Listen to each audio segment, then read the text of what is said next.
Hey everyone, it's the Shawn. Welcome to a legal update from McBride Attorneys. I am the managing member of the Shawn McBride law firm. People call me the Shawn McBride. I'm an attorney licensed in 12 states and Washington, D.C. Today we're going to talk about state taxes and what you can expect there. This is an area where we see a lot of issues pop up. I won't be able to get into all the complexity, and obviously, um, this is not legal advice. These are just general discussions of legal principles. You're going to need to talk to your legal advisor for important issues like this to make sure you get it right and work through all the details for your particular situation, because I can't get into all the complexity of any one person's situation in a video like this. But I do want to talk about some of the general principles of state taxation for individuals so that people can start getting this right, because I see a lot of mistakes out there. No, it's not as simple as you pay taxes in the state where you have your driver's license. A lot of people think that that is the test, and it's not. Usually there's two bases of taxation in the U.S. based on states. There's your domicile and there's your residence. And I'm going to get into both of those in a little bit here as we talk about the show. But as we work through the show, but two major comments, two major concepts, two major bases of taxation: domicile, residence, and they are different. Your domicile is the state where you reside and you intend to return to go back to. That is where your kind of permanent base is the simple version of domicile.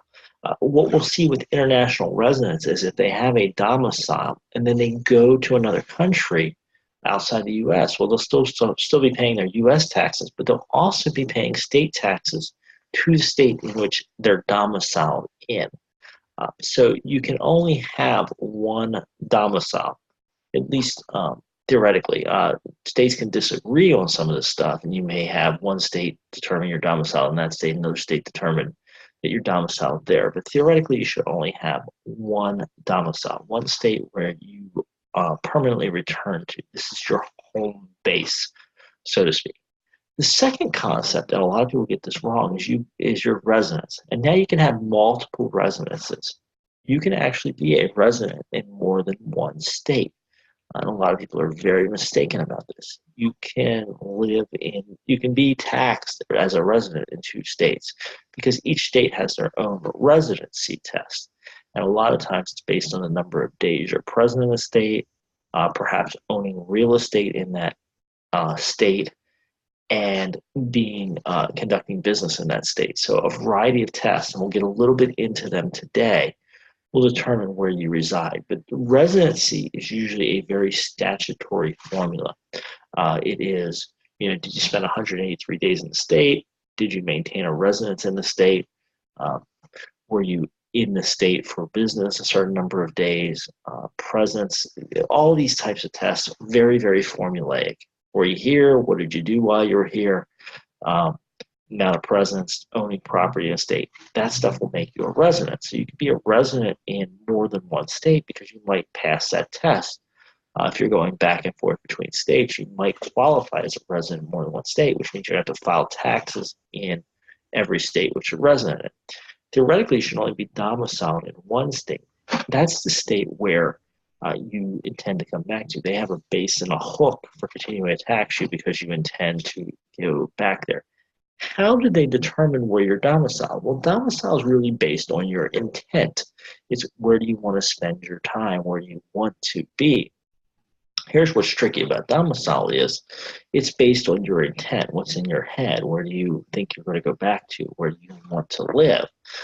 This is very hard to judge, and a lot of people want to end their domicile in particularly high tax states and be domiciled in low tax states. New York and Florida pop to mind. A lot of people want to end their domicile/residence in New York State. Remember, two different tests, but they want to end their domicile and their residence in New York so they don't have to pay New York taxes. And then a lot of people want to pick up domicile and residence in Florida. And a lot of people think, well, I'll just get a Florida driver's license and I won't be a New York resident. I won't be a New York domiciliary anymore. Well, no, it's not that simple. There's a multi-point test that states use to determine that. And if you read the case law, it will lay it out here. Again, I can't give you detailed legal advice, but let's talk about some of the things and what states and taxing jurisdictions are looking at is what they call objective measures showing your subjective intent. So they're looking for something that's verifiable that shows really what you intended. What do they look for? Well, where are your children in school? Um, where are they spending their time? Where is your residence? Where is your stuff? Your personal property. Is it in New York or is it in Florida? Or is it somewhere else? Where is your driver's license? It's a factor. It's not determinative. Where are your cars registered? Again, a factor, not determinative. Where do you go to church? Where are your professional advisors? Where do you go back to for family events? These are the types of tests they're going to use. They're looking at different things that show kind of where do you want to be? Where do you spend the majority of your time? Uh, where do you return to after you leave for vacations, etc.? So what we want to do is if you honestly want to change your domicile and your residence, if you want to understand this multi-factor test, and a good professional can run you through the test, you want to start lining them up in your favor. Obviously, what matters is your intent. So you want to intend to live in the state that you want to go to, but then you want to start showing it and showing it the right way. Get your mail in a new state, change your driver's license, change your license plates, change your professional advisors to the new states. Start aligning everything with the new state to show the outward facing person that indeed you are where you want to be. So, summarize, state income tax is a complex test, and a lot of people oversimplify it. They think they can just get a new driver's license, buy a house, have their mail directed to their new state. But there's a lot of mistakes that people often make. They keep their license plates in the old state. They keep going to professional advisors in the old state. They perhaps go to church in the old state. They have a lot of credit card charges in the old state showing that they're physically present there. A lot of things that you can do to help show your intent is to make some careful changes, and a good professional advisor will run you through that. So my goal here today is to not give you a checklist, although some of the items I've talked about are indeed part of the checklist, but to alert you to the issue. This is complex, and you're going to need to get the right advice. For those of you who don't know me, I'm the Shawn. I'm the managing member of the Shawn McBride law firm.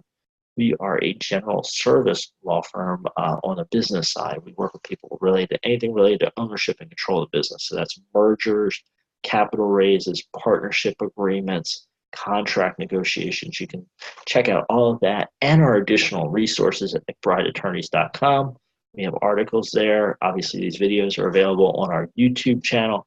Come check us out. Subscribe to the YouTube channel. Stay tuned in. Jump over to McBrideAttorneys.com, get on our mailing list, or check out the other things I'm doing, including the Future Done Right YouTube channel. I'm looking forward to keeping in touch with you, bringing you more valuable tips.